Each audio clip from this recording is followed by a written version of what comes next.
Le texte que nous venons de lire est un peu long en fait. C'est la lecture de jour. Pour ceux qui suivent la lecture suivie du calendrier de lecture de la Bible 2020, hein, le plan de lecture suivi par l'AFPMA et toutes les églises, c'est la lecture du livre des juges, que nous avons comme lecture journalière ce mois-ci. Tout ce mois de novembre, tous les jours, ce sera la lecture que nous allons avoir. Le livre des juges raconte l'histoire d'Israël après la mort de la génération de Josué. Et en ce temps-là, après la mort de Josué, il n'y avait point de roi, ni de leader en Israël. Tsy nisy mpanjaka, tsy nisy mpitarika ny zanak'Israëly taorian'ny nahafatesany Joshua. Chacun faisait ce qui lui semblait bon. Et le peuple s'était mêlé aux païens et pratiquait l'idolâtrie. Nanao ny ratsy teo imason'i Jéhovah ny zanak'Israëly rehefa tsy nisy mpitarika intsony. Par conséquent, à plusieurs reprises, Dieu livra son peuple aux païens, entre les mains d'oppresseurs païens. Dieu livrait son peuple à la servitude. Et lorsque le peuple d'Israël cria à l'Éternel, miverina sy mila vonjy amin'Andriamanitra, Dieu suscita des juges. D'où ce livre tire son nom, le livre des juges. Ce livre, je ne sais pas si vous l'avez déjà lu, mais c'est un livre vraiment fascinant. Hein? C'est un livre vraiment fascinant car il raconte comment Dieu transforme la faiblesse humaine en force. Ny falementsika olombelona no nataon'Andriamanitra lasa hery ho antsika. Et ce livre est une parfaite illustration de ce que Paul a dit dans 1 Corinthiens 1, chapitre 1, verset 27 à 29, qui dit « Mais Dieu a choisi les choses folles du monde pour confondre les sages. Dieu a choisi les choses faibles du monde pour confondre les fortes. Et Dieu a choisi les choses viles du monde et celles qu'on méprise, celles qui ne sont point, pour réduire à néant celles qui sont, afin que personne ne se glorifie devant Dieu. » Fa ny adala amin'izao tontolo izao no nofidian'Andriamanitra hampamenatra ny endry. Ary ny malemy amin'izao tontolo izao sy izay fanevateva no nofidian'Andriamanitra dia ny atao ho tsy misy aza mba hahafoana ny misy, mba tsy hisy nofo hahazo mirehare ao anatrehan'Andriamanitra. Korintianina voalohany toko voalohany 17 ka hatramin'ny 7 milaza an'izany. Dans ce livre, quelques exemples. Dans ce livre, vous avez par exemple Ehud, c'était un gaucher.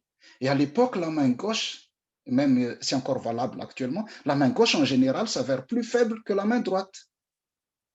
Donc il était plus faible par rapport aux autres. Il y avait aussi dans ce livre de Juges un homme qui s'appelait Shamgar. Et cet homme-là tua 600 hommes, 600 ennemis avec un aiguillon à bœuf. Na hoe fanondromana omby no nentiny niady nandresena fahavalo eninjato. C'est une arme peu impressionnante qui s'est transformée en force. Il y avait 2 femmes aussi qui est racontée dans ce livre. Une prophétesse qui s'appelait Déborah. C'est une femme qui a dirigé 10 000 hommes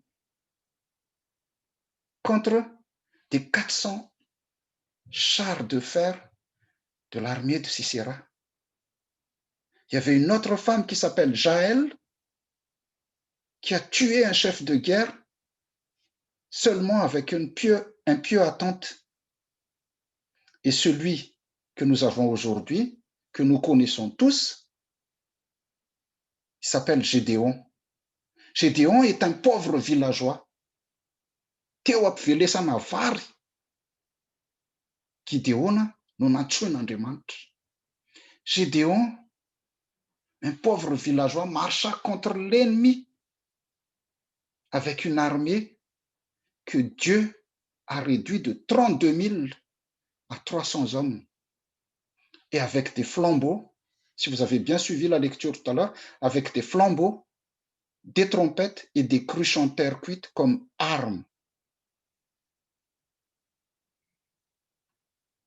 Il y avait aussi l'histoire de Jephthé, vous pouvez lire tranquillement quand vous avez le temps, ce livre de Juges. De toute façon, vous avez tout le mois pour le lire. Le Jephthé, c'est un fils d'une prostituée qui a été chassé et déshérité par ses frères et par les hommes de son village et qui est devenu le commandant pour combattre les Ammonites. Et enfin, il y avait Samson aussi dans ce livre de Juges, vous connaissez tous, qui est un fils d'une femme qui était une femme anonyme, qui était stérile à la base. Et Samson, si vous connaissez l'histoire, il a tué 100 Philistins avec le mâchoire d'un âne comme arme.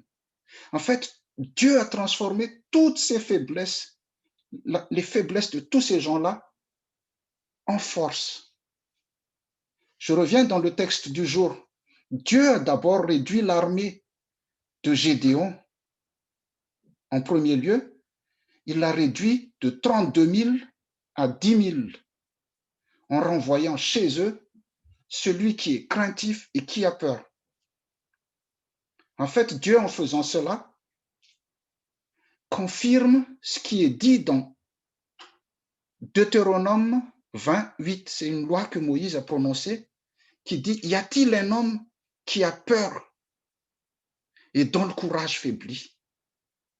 Qu'il s'en aille et retourne chez lui, qu'il ne fasse pas fondre le courage de ses frères comme le sien. En fait, quand nous avons peur, nous essayons toujours de convaincre notre entourage à renoncer. C'est quelque chose qu'on fait tous les jours, ça. Rehefa matahotra tsika dia afindratsika amin'ny namantsika le tahotra. Mampitahotra azy tsika, manakivy azy tsika. Avez-vous déjà fait l'expérience, par exemple, de faire la route avec un peureux en pleine nuit ou en pleine forêt? Moi, oui, je l'ai fait. Sa crainte et son angoisse va finir par vous faire douter. À force de faire la route avec quelqu'un qui a peur, il va finir par vous faire douter.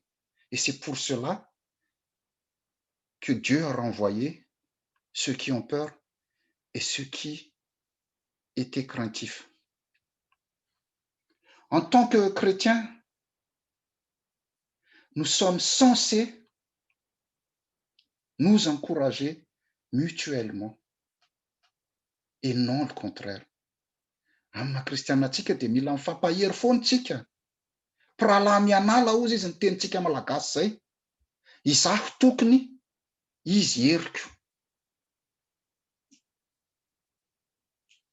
Mila mifampahery tsika ao anatin'izao fotoana sarotra izao. Na dia hoe tsy afaka mifanatitra tavara dia mifampahery amin'ny alalan'ny fifandraisana. Réseaux sociaux, na téléphone, na mail, na SMS. Pourquoi? Parce que si les ennemis perçoivent la peur chez l'adversaire ou en nous, ceci va décupler son courage et sa force. Ny fiarahana sy fanerasarana amin'ny olona sarotahotra ry havana dia mety hankivy antsika. Donc mila paherezintsika ireny olona ireny. Dieu, pour accomplir son œuvre, a besoin de personnes qui n'ont pas de cœur partagé. qui n'ont pas peur de perdre des choses de cette vie, et surtout des personnes qui n'auront pas des mauvaises influences sur ceux qui se sont mis en marche. Olona tsy anakivy, tsy ho mauvaise influence an'izay efa mandroso. Verina miboka indray moa tsika izao ry havana. En cette nouvelle période de confinement, beaucoup vont se retrouver en difficulté. Peur de la maladie, peur de perdre leur travail, peur de se retrouver tout seul, de ne pas avoir assez à manger, etc. Ces personnes-là, chers frères et sœurs, ces personnes-là ont besoin qu'on les appelle, qu'on les soutienne. Mila fampahirezana sy fanampiana izy ireny, fa tsy fanampiana trotraka. Mila olona azo itokisana sy hiatrika ny ady miaraka aminy ihany koa izy ireo, fa tsy olona irearea sy miseho mahavita azy fotsiny. Isika izay milaza fa manana ny Kristy Jesosy dia tsy tokony ho isan'ireo 22 000 ny ala fa natahotra. Tsy tokony ho isan'ireo matahotra tsika satria manana an'ilay Kristy mpandresy vatolampy azo itokisana. Ilay tsy miova omaly anio ary mandrakizay. Raha Andriamanitra momba antsika, iza no hatohitra antsika? Si Dieu est pour nous, qui sera contre nous? Qui sera contre nous? 2 Corinthiens 12, verset 9 dit: ma grâce te suffit. Car ma puissance s'accomplit dans la faiblesse. Ma grâce te suffit, car ma puissance s'accomplit dans la faiblesse. La suite de l'histoire de Gédéon illustre cela. Pourquoi? Parce que Dieu a encore réduit les 10 000 restants à 300 hommes. Vous vous rendez compte? Déjà, à 32 000, parce qu'en face, il y avait une armée de 135 000 hommes, en face des enfants d'Israël. Donc, à 32 000 hommes contre 135 000, c'est déjà difficile pour les hommes de Gédéon, car ils doivent combattre à peu près à 4 contre 1. À 300 hommes contre 135 000, c'est de la folie. C'est du suicide, car ils doivent combattre à 450 contre 1. Mais Dieu a choisi les choses folles du monde pour confondre les sages. Dieu a choisi les choses faibles du monde pour confondre les fortes. Dans ce texte, Dieu veut qu'Israël dépende complètement de lui. Pourquoi? Parce que le peuple d'Israël n'a cessé de se détourner de lui à chaque fois que tout va bien. Nahenan'Andriamanitra nataony tena malemy mihitsy izy. Ny tenin'Andriamanitra dia manambara eo amin'ny verset 2 anio vakintsika teo io manao hoe fandrao irearea amiko ny Israely ka anao hoe ny tanako ihany namonjy ahy. Il pourrait en tirer gloire contre moi et dire c'est ma main qui m'a délivré. Ça, c'est une tentation humaine. Rehefa mandeha fiainantsika dia tsika miteny hoe tena za mihitsy no navita an'izao. C'est moi qui ai fait tout cela. Dieu veut que nous soyons conscients de nos faiblesses et il nous enlève les choses dans lesquelles nous pouvons mettre notre confiance.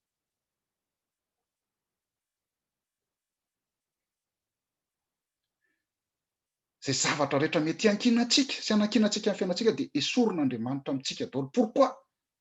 Parce qu'il est très facile de se vanter et de se glorifier nous-mêmes. D'ailleurs, de nos jours, si on regarde dans la vie de tous les jours, beaucoup de personnes disent qu'ils peuvent s'en sortir sans Dieu. Surtout en France, dans un pays laïque pays comme la France. Beaucoup de personnes disent qu'ils peuvent s'en sortir sans Dieu. Et ce danger de l'orgueil guette aussi l'Église. Quand tout va bien et que l'Église grandit, nous sommes tentés de dire que c'est grâce à nous. Et nous cherchons des reconnaissances. Quand notre connaissance de la Bible augmente, notre orgueil spirituel augmente aussi. Et notre intolérance envers les autres augmente aussi. Et ça, c'est un danger, ça, chers frères et sœurs. Gédéon a réussi à vaincre une armée forte de Madian avec seulement 300 hommes armés. Les hommes de Gédéon étaient armés de trompettes, de flambeaux et des cruches en terre cuite. Pourquoi? Parce que c'est Dieu qui a combattu pour eux. Andriamanitra no niady ho azy ireo. Raha mijery nareo any amin'ny bokin'ny tantara any, mbola misy koa Andriamanitra no niady, raha niady tamin'ny Sankeriba, ny zanak'Israely. Andriamanitra no hiady hozy izy. Midera an'Andriamanitra, mivavaka amin'Andriamanitra ary matoky an'Andriamanitra, mametraka ny fitokitsika tanteraka amin'Andriamanitra. Zay no mila ataontsika. Quand nous avons un problème, pour finir, quand nous avons un problème dans notre vie, posons-nous la question.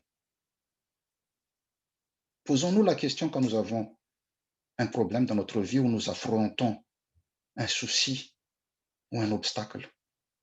À quel moment prions-nous? À quel moment prions-nous? Au début des problèmes ou après avoir tout essayé sans succès et tout tenté par nous-mêmes? Chers frères et sœurs, notre réponse illustre notre dépendance et confiance en Dieu. Chacun connaît sa réponse. Chers frères et sœurs, mettons toute notre confiance en Dieu. Aza matahotra na mivadi-po, fa tianareo niady fa an'Andriamanitra. Ne craignez point et ne vous effrayez point, car ce ne sera pas vous qui combattrez, ce sera Dieu. Tantara faharoa, toko faharoapolo andininy fadimy ambin'ny folo misy an'izany. Ce ne sera pas vous qui combattrez, ce sera Dieu. À Dieu seul soit la gloire. Amen.